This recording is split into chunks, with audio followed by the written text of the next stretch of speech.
Por tanto, van a ser unos presupuestos que fundamentalmente están pensados y están dirigidos a los ciudadanos y a las ciudadanas. De hecho, no puede haber justicia social sin eficiencia económica y viceversa. Ayer conocíamos el acuerdo de PSOE y Unidas Podemos para sacar adelante los terceros presupuestos generales del Estado de la coalición en esta legislatura, los de mayor gasto social y mayor inversión.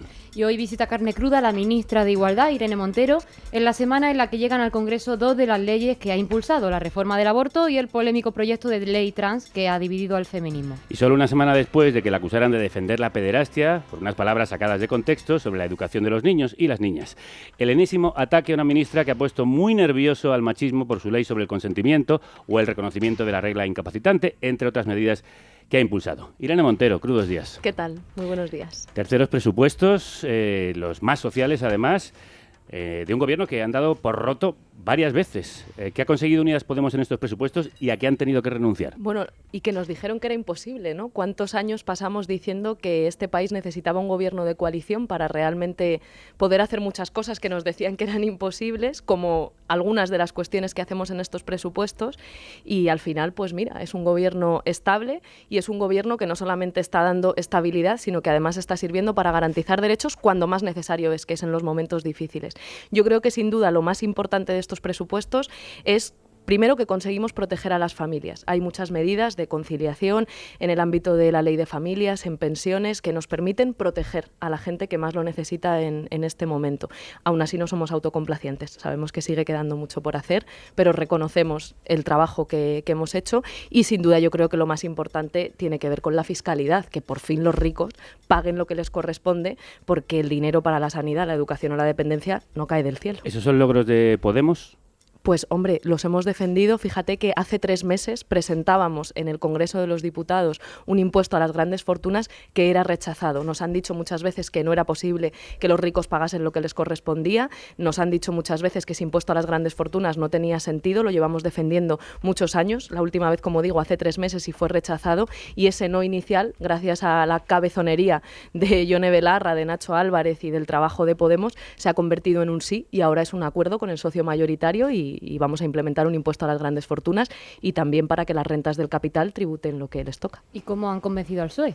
Pues con tesón, con mucho tesón, y también porque las propuestas que hacemos, aunque muchas veces nos digan que son imposibles, precisamente porque parte de lo que consiste el neoliberalismo es en naturalizar los privilegios y en naturalizar la desigualdad y en decir que no es posible revertirla, pues se demuestra que en los momentos de dificultad necesitamos redistribuir la riqueza y ojalá. Para nosotros un objetivo ahora es que esas medidas se conviertan en estructurales en nuestro país, porque si no queremos que esto sea el sálvese quien pueda y que el acceso a los derechos dependa del dinero que tienes en tu cuenta corriente, necesitamos redistribuir la riqueza y las grandes fortunas y las grandes empresas que han acumulado beneficios escandalosamente extraordinarios en las últimas 2 crisis económicas, pues tienen que empezar a arrimar un poco el hombro, ¿no? A aportar lo que les corresponde. Grandes logros, pero han tenido que renunciar a algunas cosas, porque los presupuestos con más inversión social también son los de aumento de gasto en defensa, como quería la OTAN, subirá un 6,5%, hasta un 8% si contamos otras partidas. ¿Eso es una renuncia de Podemos a cambio de otros logros sociales? Nosotras nos hemos opuesto con total contundencia al aumento en gasto en defensa. Pensamos que España no necesita más tanques, pensamos que necesitamos más médicos y médicas, más profesionales de la educación, pensamos que necesitamos cuidar lo común y proteger lo común, pero efectivamente no somos el socio mayoritario. Precisamente por eso también es importante la política institucional y son importantes las elecciones. Cuando decimos que queremos gobernar con más fuerza es porque somos muy conscientes de que Podemos en este momento, desde nuestro nacimiento, es la fuerza que está impulsando las transformaciones profundas que nuestra sociedad necesita. Pero evidentemente, como socio minoritario, creo que nunca un socio minoritario ha conseguido tanto, pero efectivamente, si fuésemos el socio mayoritario, pues conseguiríamos muchas más cosas. Estos presupuestos se pagarán con el pacto fiscal anunciado la semana pasada, pero no hay acuerdo en la ley de vivienda, que lleva meses atascada en el Congreso. En nuestra opinión es una de las reformas más urgentes que tiene el país. ¿Habrá la ley de vivienda que quiere Podemos o tendrán que aceptar la negativa del PSOE, por ejemplo, a regular los precios y los desalojos express de viviendas ocupadas que quieren aprobar? Para nosotras esto es una preocupación absoluta, igual que para millones de familias en nuestro país que ven cómo tienen dificultades serias para pagar el alquiler y que se enfrentan a incrementos abusivos de los precios o a desahucios sin alternativa habitacional cuando no pueden pagar, teniendo además un montón de vivienda vacía garantía de un banco como es la Sareb, que hemos pagado los ciudadanos y las ciudadanas españolas y que podrían poner esas viviendas a disposición de un parque público de vivienda, que sabéis que además en España es muy pequeñito en comparación con otros países de Europa. Efectivamente, ahí el Partido Socialista está muy cerrado en el no solo a Podemos, también le está diciendo no a esa mayoría de investidura que tiene que aprobar los presupuestos generales del Estado y que es la que sostiene la acción del Gobierno en el Parlamento. Es una mayoría progresista, feminista, plurinacional y con las ideas bastante claras en cuanto a la garantía del derecho a la vivienda, y yo creo que hay que dejar de escuchar a la patronal inmobiliaria y ponerse a escuchar a las familias y, por supuesto, convertir la vivienda por ley en un derecho que, por tanto, no está sujeto antes a las reglas del mercado que a las reglas de la vida y de los derechos, que es garantizar que todo el mundo puede estar en su casa, en su hogar, en su vivienda, que no hay desahucio sin alternativa habitacional y que la gente no tiene que enfrentarse a incrementos abusivos de los precios del alquiler. Al margen de esa ley de vivienda que está trancada, el PSOE quiere impulsar, como decía bien Violeta, ese desalojo exprés de viviendas ocupadas. ¿Lo van a parar? Pues vamos a hacer todo lo que esté en nuestra mano, por supuesto. Cuando se le compra la agenda a la derecha, gana la derecha. Y además es que en España el problema de la vivienda, ¿El PSOE ha comprado la como os agenda a la decía, derecha? desde luego con esa propuesta está entrando de lleno a los bulos y a las mentiras de la derecha cuando quieren hacer creer a la población, primero, que si vas a comprar el pan te pueden ocupar la casa. Eso es un bulo, eso es mentira. Y segundo, que el principal problema que tiene en nuestro país la vivienda, o que el principal problema de España en relación a la vivienda, es la ocupación. No es verdad. La gente que ocupa, en su mayoría ocupa en precario, porque tiene que elegir entre vivir debajo de un puente o vivir en un coche con su familia, o meterse en una casa normalmente de una entidad financiera que la tiene cerrada cuando podría estar a disposición, porque insisto, la vivienda es antes un derecho que un bien de mercado. Y sobre todo, el principal problema que tiene la vivienda en nuestro país tiene que ver con los precios abusivos de los alquileres y con las subidas abusivas de los tipos de interés en este momento de las hipotecas a tipo variable, que también ya sabéis que hemos hecho propuestas en el sentido de limitar esas subidas abusivas de los tipos de interés para facilitar que las familias no tengan que pagar 200 o 300 euros más en su hipoteca. Como decíamos, este jueves es un día clave para su ministerio. La propia comisaria europea de Igualdad, Europa nos está diciendo con claridad que la libre determinación de la identidad de género es la única forma respetuosa con los derechos humanos de garantizar los derechos de las personas trans. Llega al Congreso la ley que sin duda ha marcado al Ministerio y al feminismo en España durante esta legislatura. La Ley para la Igualdad Real y Efectiva de las Personas Trans y para la Garantía de los Derechos de las Personas LGTBI. La llamada Ley Trans, que contempla una demanda histórica del colectivo, la autodeterminación de género. La norma reconoce que las personas trans podrán solicitar ante el Registro Civil la rectificación de género sin necesidad de informes psicológicos ni la obligación de hormonarse durante 2 años, que son los requisitos que establece la legislación vigente. Se permitirá el cambio de sexo legal desde los 12 años en diferentes tramos con requisitos como consentimiento de los tutores o autorización judicial. Comenzó a redactarse en 2020 y ha provocado el mayor cisma en el feminismo español reciente, eso no se puede negar. Su insistencia a la ley trans ha roto el feminismo, como denuncian algunas organizaciones y referentes feministas. Bueno, yo quiero dejar claro que este ministerio y yo como ministra voy a estar siempre dando la mano a las personas trans y tratando de que el Estado pague la deuda histórica que tiene con las personas trans.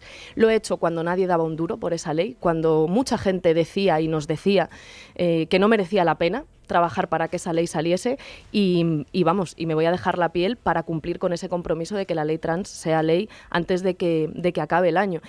Fíjate hasta qué punto este debate está cargado de sufrimiento para las personas trans, que en el año 2019 el Congreso de los Diputados aprobó, con el consenso de todas las fuerzas políticas, incluyendo PP, PSOE, Ciudadanos, Unidas Podemos, todas, no estaba Vox en el Parlamento todavía, un dictamen donde se reconocía el derecho a la libre determinación de la identidad de género. Lo aprobaron todos los partidos políticos, igual que muchas comunidades autónomas. Está en varias leyes autonómicas, es cierto. Por tanto, es una deuda pendiente que el Estado tiene y no hay excusa ya para demorarse más. Antes de final de año la ley trans tiene que ser ley y así lo vamos a garantizar. ¿Pero qué tiene que decir sobre la ruptura del feminismo, que claramente se ha dividido en este tema? Es que el feminismo siempre ha tenido muchos debates y los feminismos debaten sobre muchísimas cuestiones. Una cosa es debatir y otra cosa es enfrentarse con esa acritud con la que están ahora mismo enfrentados. Yo, fíjate que cuando hacemos una mirada a las encuestas a nivel estatal, a nivel europeo, no solamente entre las feministas,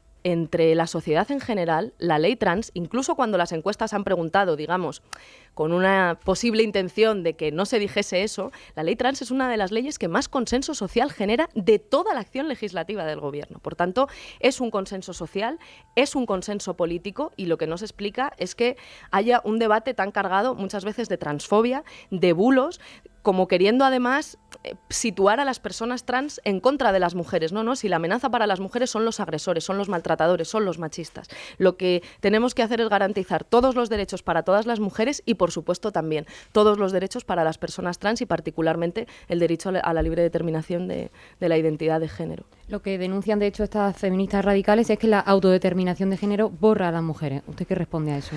Pues que lo que borra a las mujeres es el patriarcado, el machismo. Y una ley que amplía derechos no es mala para ninguna mujer ni para nadie en la sociedad. Las leyes que amplían las oportunidades de felicidad de las personas, como decía Zapatero con la aprobación del matrimonio igualitario, nos permiten ser una sociedad mejor.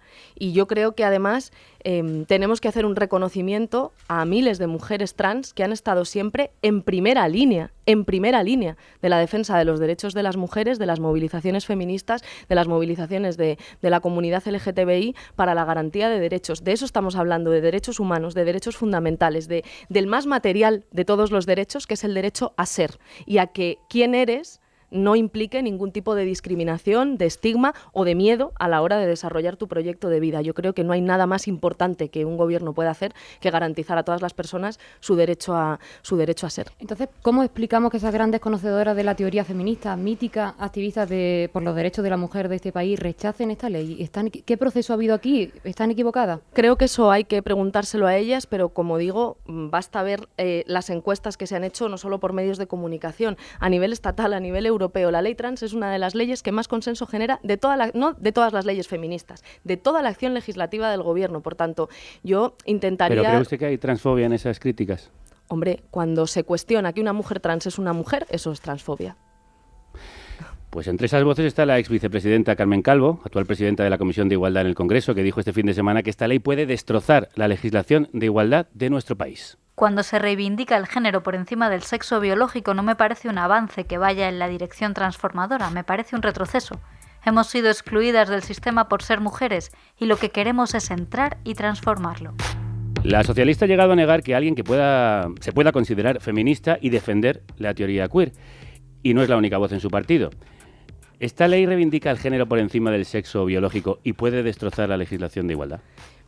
No voy a entrar a comentar los debates internos que se puedan dar en el Partido Socialista, porque además nos costó mucho alcanzar un acuerdo en la ley trans, lo sabéis de sobra, fueron muchos meses de negociación muy dura, no muy dura solamente para los negociadores, sobre todo muy dura para las personas trans que, insisto, tuvieron que vivir un debate sobre si es verdad que son quienes son o no, y eso es claramente transfobia y genera dolor, genera sufrimiento y genera cuestionamiento, porque si desde las instituciones estamos cuestionando que las personas trans son quienes son, eso tiene una traducción en sus trabajos, en sus entornos familiares, en sus entornos de amistad. Por tanto, creo que les debemos a las personas trans y a la comunidad LGTBI un debate serio, riguroso. Todo proceso parlamentario tiene que mejorar la ley, pero libre de transfobia. No quiero comentar los debates que pueda haber en el Partido Socialista, porque, insisto, yo me debo al acuerdo que hemos alcanzado Partido Socialista y Unidas Podemos como gobierno y que es lo que tiene que aprobarse antes de final de año. ¿Eso quiere decir que no habrá modificaciones este jueves en... Este jueves se vota la totalidad.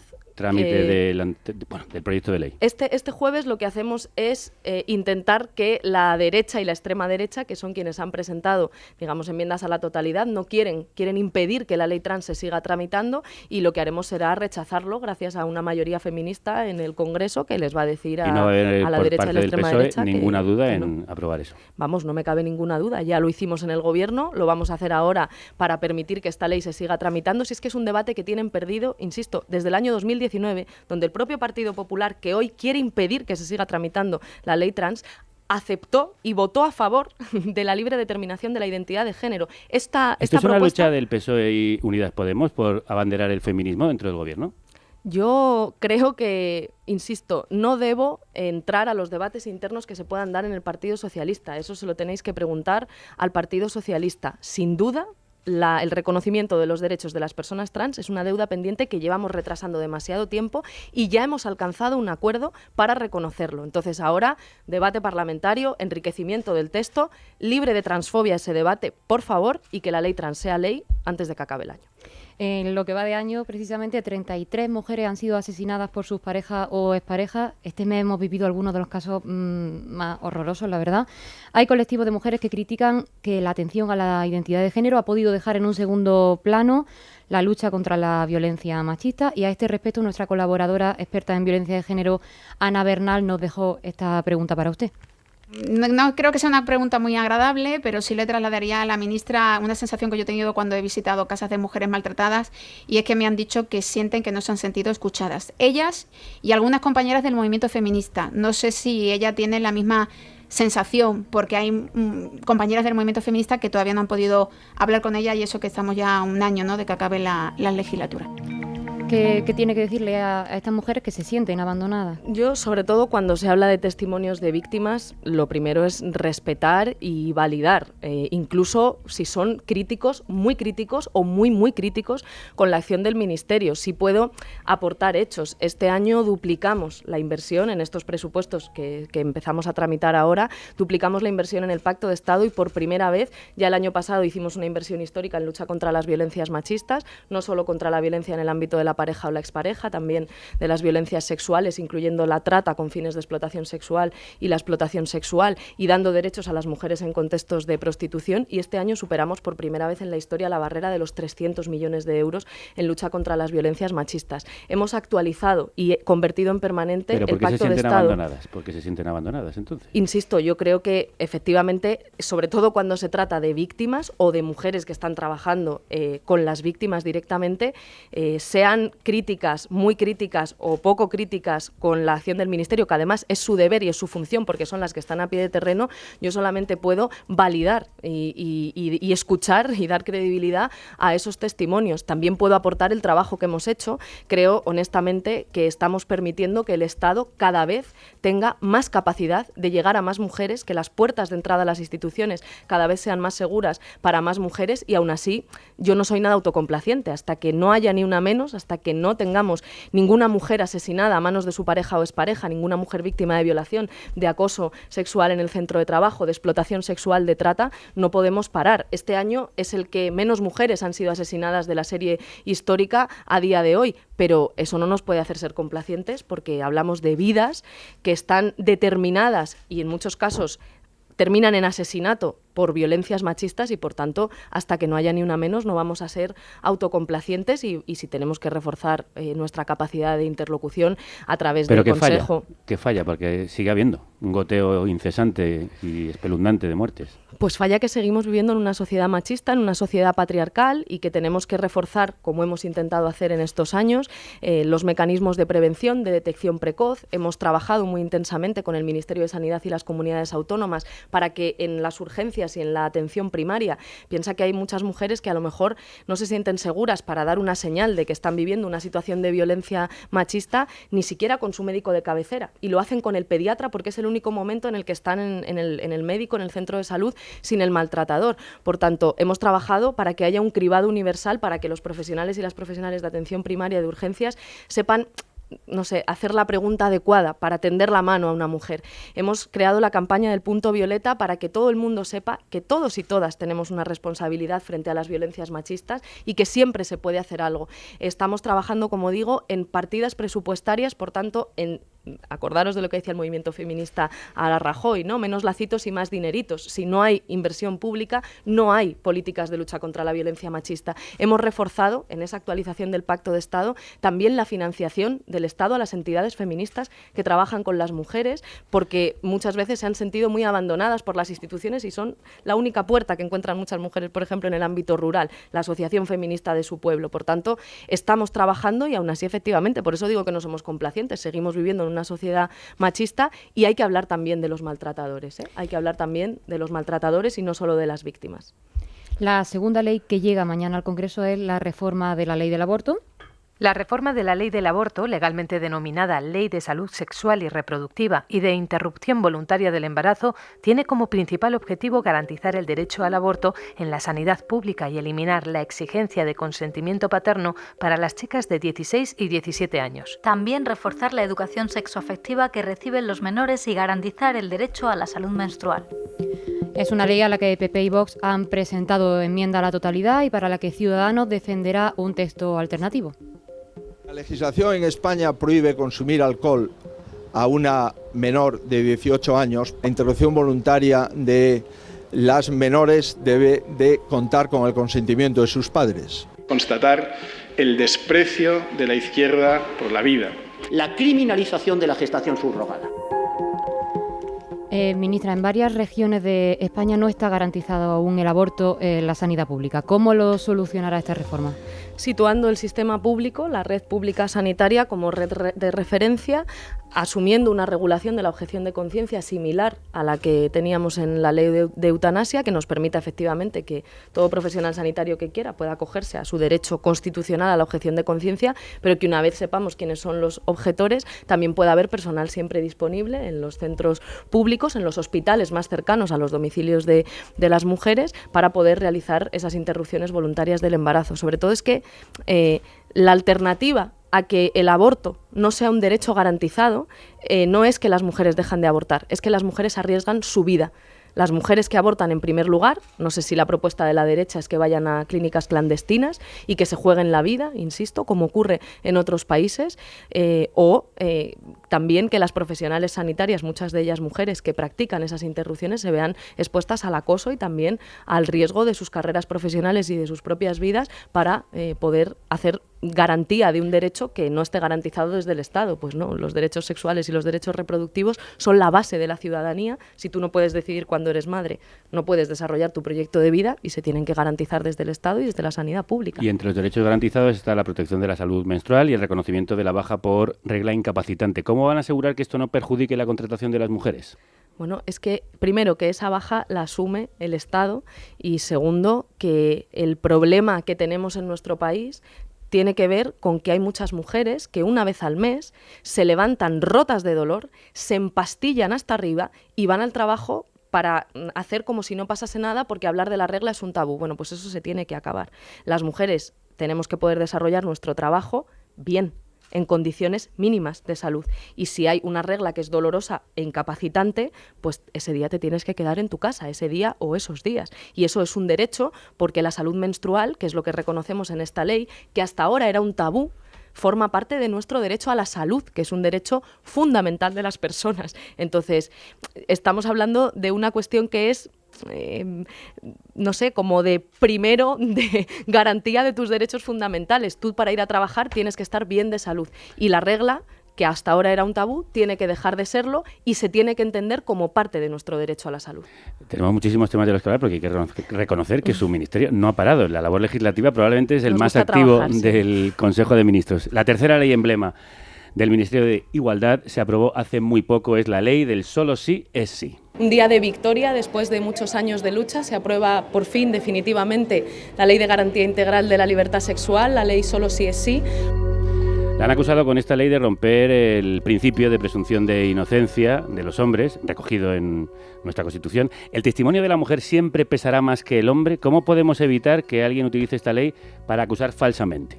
No, lo que hacemos con esta ley es situar el consentimiento en el centro del Código Penal y en el centro de las políticas públicas, intentando también que el consentimiento y, por tanto, la cultura sexual del consentimiento sea la norma en una sociedad donde todavía impera la cultura de la violación, ¿no?, de la que habla Nerea Barjola y otras muchas feministas.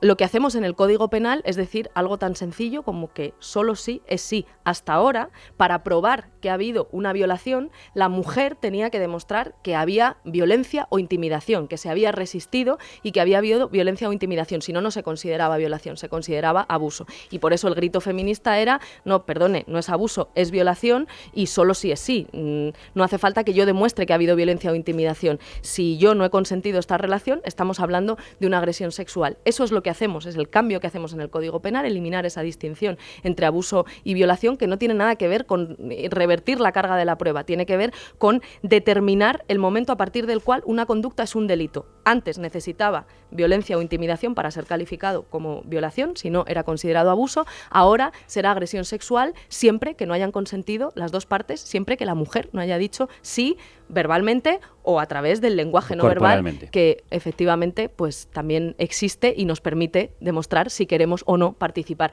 Y si un hombre duda de si una mujer quiere participar o no de una relación sexual, lo mejor es que pregunte, porque a lo mejor el problema lo tiene él. Sin duda. Este fin de semana El Roto publicaba una viñeta en El País en la que un hombre decía: me he masturbado sin mi consentimiento y ha sido traumático. ¿Qué le parece este mensaje? Pues que la ridiculización es el único recurso que les queda muchas veces a quienes no quieren aceptar que las mujeres tenemos derechos y que el consentimiento tiene que ser la base de las relaciones sexuales y también de las relaciones afectivas. Yo estoy, ya muy acostumbrada, ¿no?, a ver cómo cuando hay un avance en los derechos de las mujeres, cuando la lucha feminista avanza, eso es lo que realmente les molesta, que vamos ganando, que las feministas vamos ganando. Lo que hacen es ridiculizar, tratar de, desplegar una serie de estrategias que en muchos casos llegan a la violencia política, ¿no?, el escrutinio de la vida privada, las campañas de bulos y difamación para destruir la vida personal de las mujeres que están defendiendo y conquistando derechos, y la ridiculización es una de las estrategias que más utilizan. Es como la idea esta de que hay que firmar contratos. Oiga, mire, usted lo único que tiene que hacer es lo que debería estar haciendo hasta ahora, que es asegurarse cuando tiene una relación sexual con una mujer de que ambos quieren y de que esa mujer quiere. Y si tiene dudas, pregunte. Y si alguna vez ha tenido una relación sexual teniendo dudas de que la otra persona quería tenerla, pues lo siento mucho, pero tiene usted que saber que eso es violencia contra las mujeres y que no la vamos a tolerar más en nuestra sociedad. De esas campañas de acoso y derribo y de bulos queremos hablar para terminar. Más de 20.000 millones de euros extraordinarios que se van a destinar a políticas de igualdad que vayan precisamente para ayudar a las familias. Con la que está cayendo 20.000 millones de euros al ministerio de Irene Montero, una familia de 4 personas en España pagará 1.800 euros para los caprichos de la señora Montero. Escuchamos a políticos del PP difundir el bulo de que el Ministerio de Igualdad tenía un presupuesto de 20.000 millones de euros, pero también se llegó a difundir que la visita a Nueva York con su equipo no era una visita oficial, sino un viaje con sus amigas. Se han llegado a manipular sus declaraciones para hacer creer que no respondía a preguntas sobre la muerte en la valla de Melilla. Se ha llevado a los tribunales a 2 colaboradoras de su equipo por hacer de niñera de su hija mientras percibían un sueldo público para otras funciones, una denuncia que fue archivada. También ha habido bulos que ya rozan un poco más el absurdo, como que usted usaba artículos de lujo desde un bolso Louis Vuitton a un Rolex. Que prohibiría las series Netflix y HBO porque las actrices son demasiado guapas. O que usted ha dicho que la berrea, la época de apareamiento de los ciervos, es machista. Y el último bulo ha sido acusarla de defender la pederastia por estas declaraciones. Porque todos los niños, las niñas, les niñas de este país tienen derecho a conocer su propio cuerpo, a saber que ningún adulto puede tocar su cuerpo si ellos no quieren. Y que eso es una forma de violencia. Decir que los niños y las niñas pueden tener relaciones con los adultos, aunque sean consentidas según la ministra por parte del menor, del niño, es absolutamente... ¿Esta manipulación es por ser de izquierdas o por tratar temas de las mujeres? Esto es violencia política y lo ejercen no solamente contra mí, sino contra muchas mujeres en la política institucional y también en la sociedad civil que están en este momento en una posición de primera línea de los avances feministas. Y es además una estrategia de violencia política que no solo busca disciplinarnos a nosotras y que la destrucción de tu vida a la que pretenden llevar con esos bulos, con esas mentiras, ¿no? Que nadie quiera estar cerca de ti, que tu vida personal esté permanentemente en cuestión, que no sean tus ideas o tus propuestas políticas o tus leyes sobre lo que se debate, sino tu propia persona, lo que pretenden no es solo disciplinarnos a nosotras y que no nos merezca la pena. Lo que pretenden es que ninguna mujer se atreva a hacer políticas feministas y a entrar en una institución para hacer políticas transformadoras. Entonces, es una estrategia de violencia política que las compañeras latinoamericanas tienen muy estudiada, porque además, la Convención de Belén do Pará lo describe perfectamente y yo creo que lo despliegan con tanta fuerza y con y de forma tan cutre a veces, ¿no? Que generan tanta vergüenza ajena, precisamente porque saben que vamos ganando. Y precisamente por eso lo que creo que hay que hacer es decirles, es lo que hay, estamos aquí, vamos a garantizar educación sexual obligatoria para todos los niños, las niñas, los niños de nuestro país, vamos a avanzar en derechos, el consentimiento es ley, vamos a hacer ley la ley del aborto, la ley trans y de derechos LGTBI, el Pacto de Estado contra la violencia de género, inversión presupuestaria histórica, y los machistas son menos y las feministas somos más. Arrancábamos la entrevista hablando del acuerdo de gobierno y vamos a terminar hablando de la coalición dentro de la coalición, la de Podemos y Sumar. Tenemos colectivamente el reto de cambiar nuestro país. No va de partidos, no va de siglas, Sumar no va de esto. Sumar va de inteligencias colectivas. ¿Podemos sumará con Yolanda Díaz? Yolanda es nuestra candidata y estoy convencida de que, bueno, cuando Yolanda quiera, pues nos sentaremos para ser aliados electorales en las próximas elecciones generales. ¿Y qué exigencia tiene Podemos para concurrir juntos? Nos tenemos que sentar, de momento respetamos el proceso de Yolanda, que está construyendo su partido, y cuando ella decida, pues nos sentaremos y estoy segurísima, vamos, es nuestra candidata y vamos a negociar hasta alcanzar un acuerdo que nos permita que Podemos y Sumar seamos aliados electorales y que vayamos a gobernar con más fuerza, que es lo verdaderamente importante. ¿El nombre de Unidas Podemos o de Podemos tiene que estar presente? Yo creo que los nombres siempre han sido una cuestión en la que no hemos puesto la carga de los acuerdos. Creo que eso nos tenemos que sentar, todavía esas negociaciones no han empezado y nosotras, como digo, vamos a cumplir con nuestra tarea. En este momento tenemos que garantizar candidaturas en las comunidades autónomas, en los ayuntamientos, porque no se gana un país sin los ayuntamientos, sin las ciudades, sin los pueblos y sin las comunidades autónomas. Nuestro objetivo es gobernar con más fuerza, porque además estamos demostrando que lo que nos decían que era imposible es posible cuando entra Podemos al gobierno, y cuando Yolanda quiera, pues nos sentaremos a negociar, e insisto, para que Sumar y Podemos seamos aliados electorales, y el nombre y todo lo demás pues formará parte de esa negociación, como ha sido siempre, y vamos, yo no le veo ninguna dificultad a eso. ¿Y usted se ve como candidata en Sumar o cómo se llame esa coalición en la que no importa el nombre? Yo soy de Podemos y mi candidata es Yolanda, y estoy convencida de que vamos a alcanzar un acuerdo para que Podemos y Sumar seamos aliados electorales. Irene, ¿qué responde a las informaciones que dicen que Podemos está torpedeando esa candidatura de Sumar? Nosotras estamos cumpliendo nuestra parte, insisto, somos muy respetuosas con el proceso de formación del partido de Yolanda. ¿Son informaciones equivocadas, erróneas, falsas? Pues yo creo que a la vista está que lo que estamos haciendo es cumplir con la tarea que nos toca como organización y como forma de hacer política también. Sobre esto sí me gustaría que se reflexionase. Podemos es sobre todo una forma de hacer política.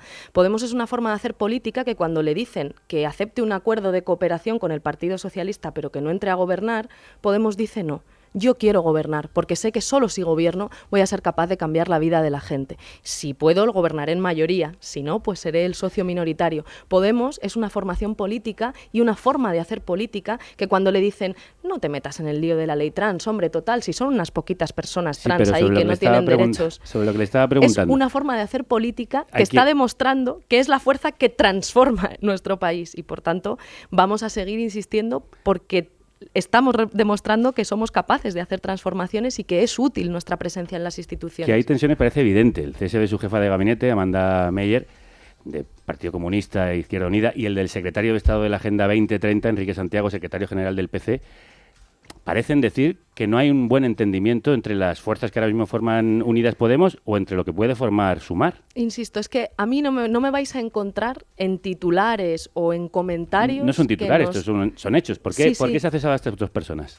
Pues porque era la decisión que hemos tomado, tanto la ministra de Derechos Sociales como yo, la configuración de los ministerios de Unidas Podemos. Es curioso que solo se pregunte por la configuración de los ministerios de las ministras de Podemos y que nadie se pregunte por cómo se configuran los ministerios del Partido Socialista, que ocupaban posiciones relevantes, o de otras formaciones políticas dentro de Unidas Podemos, pero en todo caso, a mí no me van a encontrar ni en la confrontación, ni en las peleas internas, ni en esa lógica. Yo estoy aquí, en este caso como ministra, para garantizar los derechos de las mujeres y para avanzar decisivamente en esa agenda feminista, también los derechos de las personas trans, de las personas LGTBI, de la comunidad LGTBI, y esa forma de hacer política y ese trabajo que estamos consiguiendo es precisamente porque Podemos representa una forma de hacer política que muchas veces ha estado ausente en la izquierda y que nos permite hacer posible lo que siempre nos dicen que es imposible.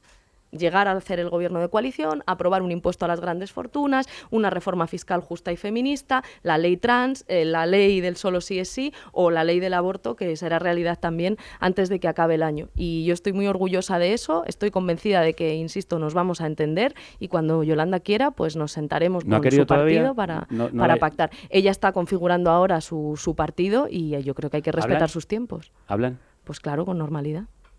La última pregunta, ministra. ¿Cuál es su balance de la coalición de gobierno y cómo ve el año electoral que se presenta? Hombre, a mí me gustaría gobernar con más fuerza y aún así creo que recuerdo muy bien cuando solo Podemos defendía que había que entrar en el gobierno y todo el mundo nos decía o bien que era imposible, o bien que era una pérdida de tiempo, o bien que las contradicciones que encontraríamos serían demasiadas. Pues sí, nos encontramos muchas contradicciones. Estar en el gobierno no es estar en el poder. Hay otros muchos lugares desde los que se construye poder, los poderes empresariales, judiciales, mediáticos, también la sociedad civil, pero desde luego que Podemos esté en el gobierno está permitiendo hacer algunas de las transformaciones más profundas que nuestro país necesita. La reforma fiscal, los avances en vivienda, los avances feministas, la ley de familias que vamos a presentar para avanzar en la conciliación y en el cuidado como un derecho, y eso justifica que afrontemos este siguiente ciclo electoral para gobernar con más fuerza y para ser el socio mayoritario de esa coalición. Irene Montero, ministra de Igualdad, le despedimos con este super éxito del verano de Bizarrap y Quevedo. Que hemos escuchado por ahí que en su casa suena mucho Bad Bunny, Quevedo y compañía, ¿no? Lleva eso. Bueno, en casa no exactamente, pero es verdad que con las amigas, el tiempo que puedo disfrutar con ellas, pues sí. ¿Le gusta el perreo? Bueno, claro, es una muy buena forma de disfrutar entre compañeras feministas, sí. Irene Montero, ministra de Igualdad, muchísimas gracias. Gracias.